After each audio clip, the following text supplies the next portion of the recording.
And the poem is called H2O GATE Blues. And if H2O is still water and GATE is still gate, what we getting ready to deal on is the Watergate Blues. Good afternoon. It's good to be back once again and discussing issues of politics, culture, and also technology on this YouTube channel. Today's topic is Donald Trump a psychopath? And yes, I'm asking that question. Is he a psychopath? Is his behavior bad enough to categorize him under that psychological definition? First of all, my background is law. It's not psychology, so I'm not attempting to give a psychological textbook definition of a psychopath, but I'm looking at his behavior and looking to see if it fits the dictionary definition of a psychopath. And a psychopath is a mentally ill or an unstable person, especially a person affected with antisocial personality disorder. Let's just look at that definition. That's coming from Webster's Dictionary, by the way. As you can see, if you look above my head in the corner, you'll see it. A mentally ill or unstable person, especially a person affected with antisocial personality disorder. Now, we don't have to go through the details. We know Trump is a racist. He's had a long history of racism dating back on record to the 1970s when he was first brought to court in 1973 by Nixon's Justice Department, he and his father, for practicing racial discrimination against blacks and Hispanics, particularly Puerto Ricans. That's antisocial behavior. We know he's a misogynist. He talked about grabbing women's private parts and bragging about it and repeatedly objectifying women. That's antisocial behavior.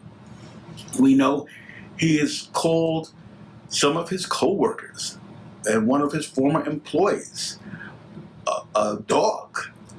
Clearly, that's antisocial behavior.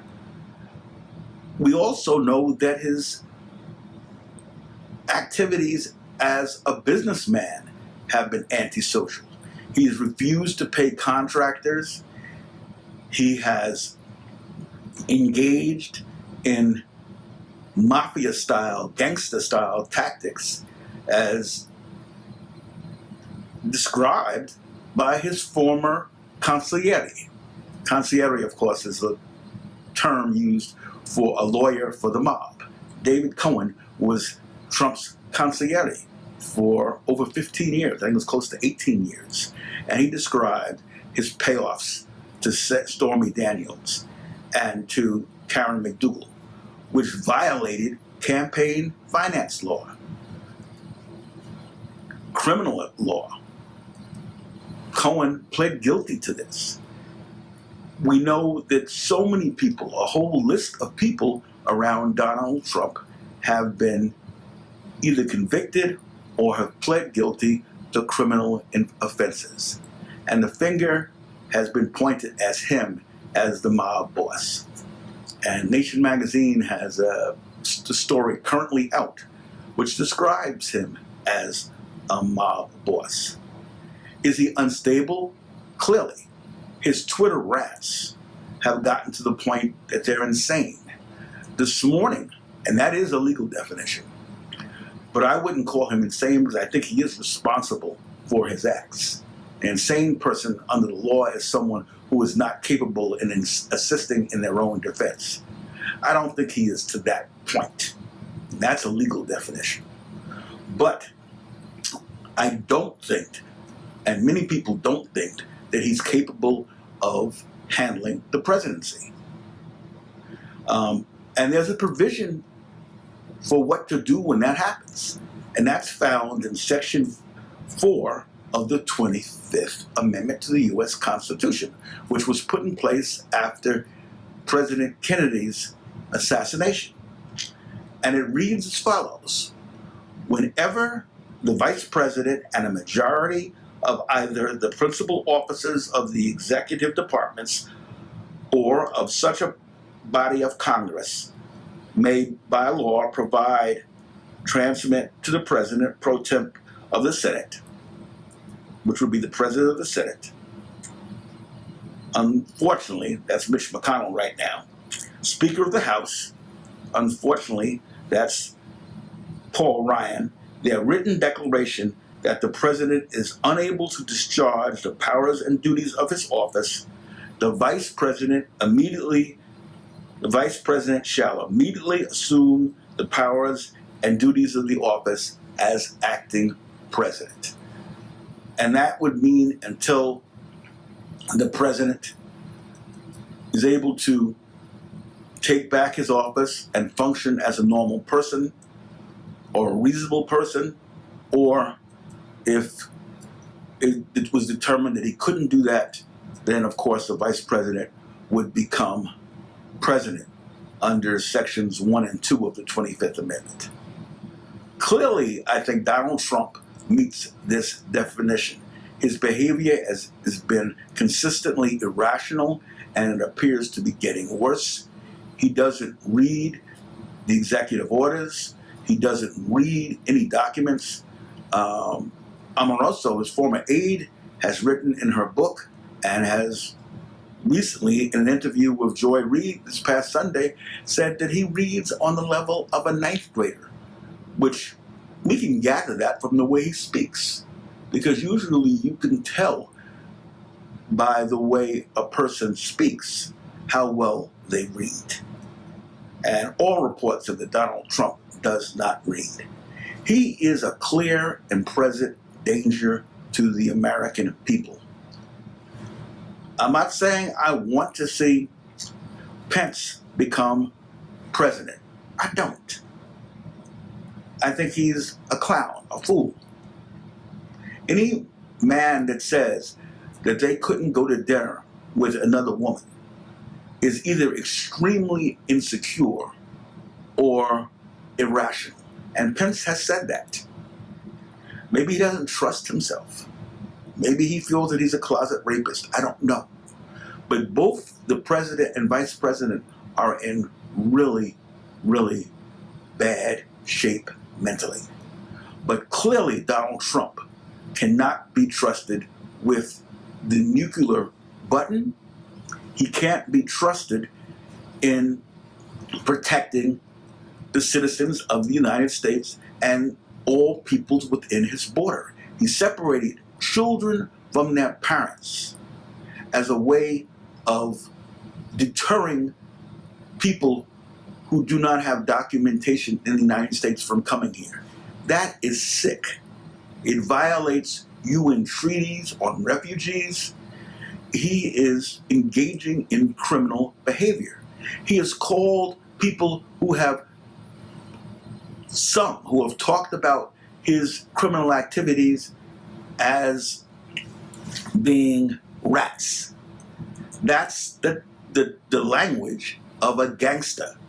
We have a narcissistic, psychopathic gangster in the White House. Those of us who have lived or grown up like myself in the New York area, we know his type well. His father engaged in gangster tactics as a slumlord and real estate baron in New York. His grandfather was a gangster in Toronto, Canada, running a brothel, a whorehouse, just to make sure everybody's clear. So this could be genetically based, Trump's issues, and I suspect it is. That's why I call him a psychopath as opposed to a sociopath, because the difference is that a psychopath gets his traits of no empathy for other people. Yes, that's one of the traits. Donald Trump has no empathy for other people, antisocial behavior. His father was like that. His grandfather was like that. So it may be inherited. It could be environmental, but his behavior doesn't seem to be such. We must remove him from office as soon as possible. We have midterms coming up. Impeachment is a political process. It's not a legal process. Those of you who are not voting, I understand why many of you don't vote, because you feel it doesn't mean a whole lot.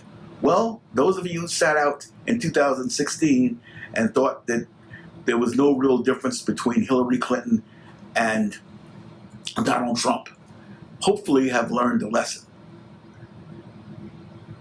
I mean, I really hope you have. And this congressional election, we need a Democratic House of Representatives, and I said it if possible, because they can bring impeachment charges against the president. They can protect the Mueller investigation, the investigation of the special prosecutor into Trump's criminal activities, his conspiracy with the Russians, often called collusion, but the legal term is conspiracy to win the election. He did not win the election fairly. He won the election with the aid of a foreign government.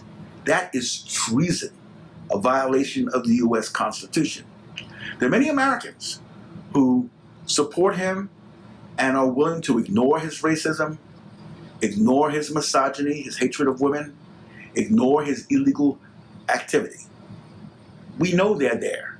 They are not going to change. It's unlikely. Maybe some suburban housewives have had enough of them. Some suburban professional women have had enough of him. But we need to turn out the Democratic base.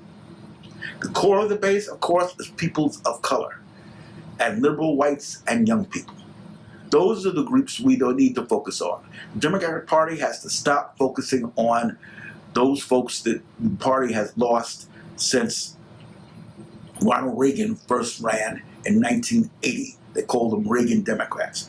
They need to energize and expand the base. They need to focus on issues which are of concern to the Democratic base. That's the mistake that people like Chuck Schumer, the Senate Minority Leader, and the Nancy Pelosi, the Minority Leader in the House of Representatives, have made. They've placed their focus on those white Democrats who fled the Democratic Party. Those people are not likely to come back. But the base of the Democratic Party is largely people of color, young people, and a large group of women. Not a majority of women, but a large group of women, particularly young, professional, educated women. We need to focus on those groups and turn them out in November. It's imperative. We have a psychopath in the White House. We have people like Jeff Sessions, who the president belittles because he hasn't stopped the investigation. Jeff Sessions is a known racist. Coretta Scott King opposed his nomination as a judge a number of years ago. So we know who he is.